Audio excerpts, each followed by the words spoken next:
Arthur Menezes vivia no topo do mundo, literalmente. Seu escritório ocupava o último andar do arranha-céu mais alto da cidade, um prédio que sua própria construtora havia erguido.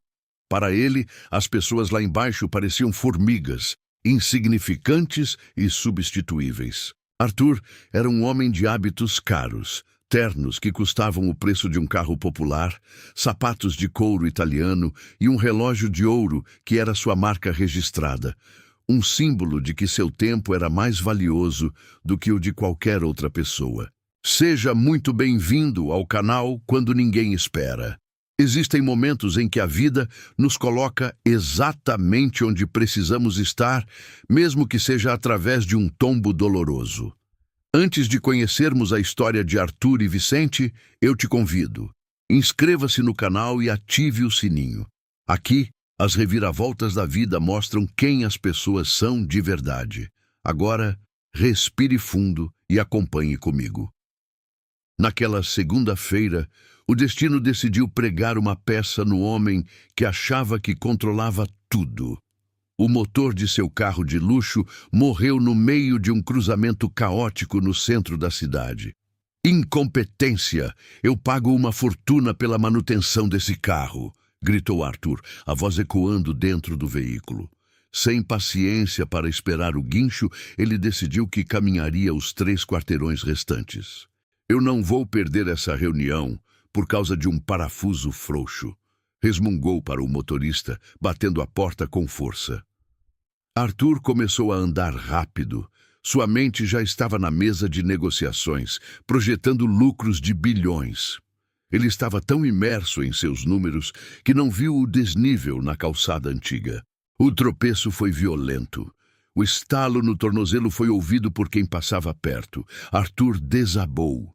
Seu celular de última geração voou de sua mão e mergulhou em uma poça de água barrenta, a tela estilhaçando-se instantaneamente. Ele estava ali, de joelhos no chão sujo, o terno de alfaiataria rasgado, sentindo uma dor que nunca havia sentido antes. O mais doloroso, porém, foi o que ele viu ao olhar para cima. Dezenas de pessoas passavam por ele. Algumas olhavam com curiosidade, outras com desdém ao ver o homem rico naquela situação. Mas ninguém parava. O mundo de Arthur, tão cheio de amigos influentes, estava subitamente vazio. Quando ele achou que teria que se arrastar, uma sombra se projetou sobre ele. Uma mão calejada, com marcas profundas de trabalho pesado e vestígios de cimento sob as unhas, surgiu em seu campo de visão. "O senhor precisa de ajuda, patrão. Parece que o tombo foi feio." Arthur olhou para cima, rangendo os dentes. Diante dele estava um homem magro, com o rosto queimado pelo sol e um uniforme de operário encardido. O crachá balançando no peito dizia: "Vicente, pedreiro. Não encoste em mim, eu consigo sozinho", disparou Arthur, o orgulho falando mais alto que a dor. Ele carregou Arthur até um banco de cimento sob a sombra de uma árvore capenga. Enquanto Arthur reclamava do celular quebrado e da reunião perdida, Vicente abriu sua mochila velha. Ele tirou uma garrafa de água gelada e a entregou a Arthur. "Beba. O senhor está pálido. O choque da queda, às vezes, é pior que o machucado." Arthur bebeu, o silêncio entre os dois sendo preenchido apenas pelo barulho do trânsito. Ele olhou para Vicente, que agora abria uma marmita de alumínio. O cheiro de arroz, feijão e um ovo frito subiu. Era a única refeição de Vicente, e ele estava ali, oferecendo seu tempo de descanso para um estranho que o havia destratado segundos antes. "Você sabe quem eu sou, Vicente?" perguntou Arthur, tentando recuperar sua postura de superioridade. "Eu sou o dono da empresa que assina o seu rolerite. Eu poderia comprar essa calçada inteira." Vicente deu uma garfada na comida, mastigou devagar e olhou nos olhos de Arthur. "Com todo respeito, patrão, o senhor pode comprar a calçada, mas o chão onde a gente pisa é o mesmo. No canteiro de obras, se a base não for sólida, o prédio cai. Não importa se as torneiras são de ouro ou de plástico. O senhor caiu hoje porque esqueceu de olhar por onde pisa.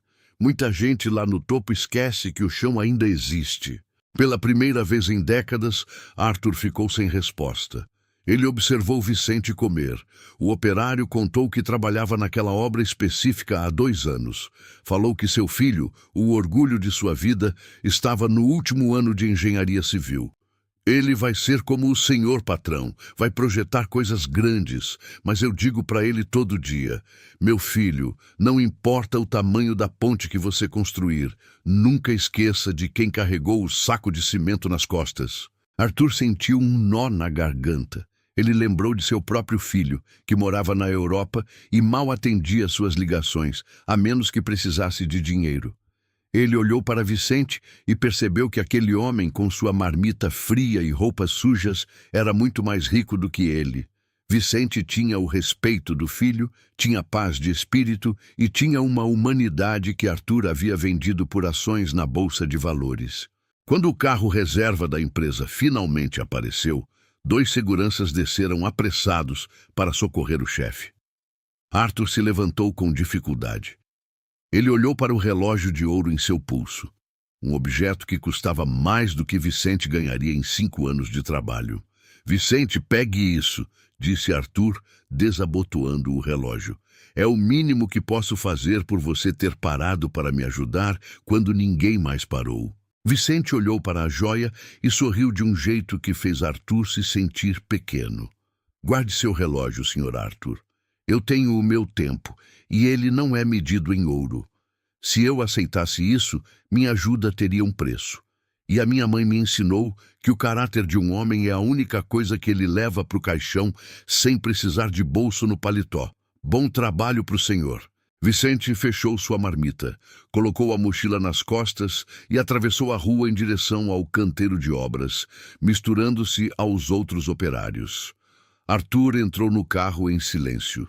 Ele não foi para a reunião. Ele foi para casa e passou a tarde olhando para o próprio reflexo no espelho, perguntando-se quando tinha deixado de ser um homem para se tornar apenas uma cifra. 1 mês depois, Vicente foi chamado ao escritório central. Ele estava nervoso, achando que seria demitido por ter falado demais para o dono da empresa. Quando entrou na sala luxuosa, Arthur estava lá, sem gesso no pé, mas também sem o relógio de ouro. Vicente, eu não vou te dar joias hoje, disse Arthur, mas eu verifiquei o seu histórico. Você é o funcionário com menos faltas e mais elogios técnicos em 10 anos. A partir de hoje, você é o nosso novo mestre de obra geral. E quanto ao seu filho, eu li o projeto final de curso dele. Ele é brilhante.